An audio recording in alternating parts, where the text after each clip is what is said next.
NASA's Johnson Space Center, located near Houston, has been leading America's human space exploration efforts for over 5 decades. Now it is setting its sights on taking human beings to Mars. Peggy Chang and Shan Su take us into the facility for a closer look at the starting point of mankind's journey to space.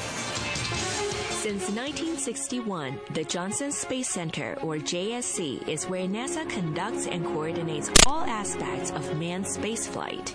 Its main function is to plan and oversee missions into space, from the Gemini, Apollo, and Skylab projects to the Space Shuttle program, and now the International Space Station. All NASA space missions have been controlled from JSC's Mission Control Center. Holly Ridings is a flight director. So the Mission Control Center has been here since the early 60s and has supported every human spaceflight program that the United States has flown since the beginning. We still use that building today. If you walked over there right now, we've got 6 astronauts and cosmonauts in space, and we've got our ground teams supporting them with a flight director in charge of that team. Another important function of the Johnson Space Center is selecting and training NASA astronauts.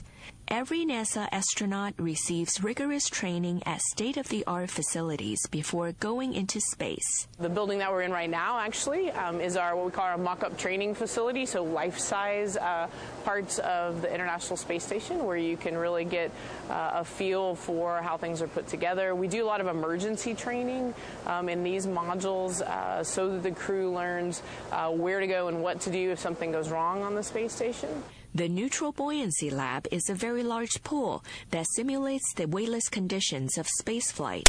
Astronauts can practice spacewalking in full-size modules of the space station. Besides supporting crew members of the International Space Station 24 hours a day, the Johnson Space Center is responsible for building the crew vehicle of NASA's Orion spacecraft, which aims to take humans further than ever before and usher in a new age of space exploration. And liftoff at dawn, the dawn of Orion and a new era of American space exploration. If all goes well, NASA plans to use Orion to take humans to Mars in the 2030s.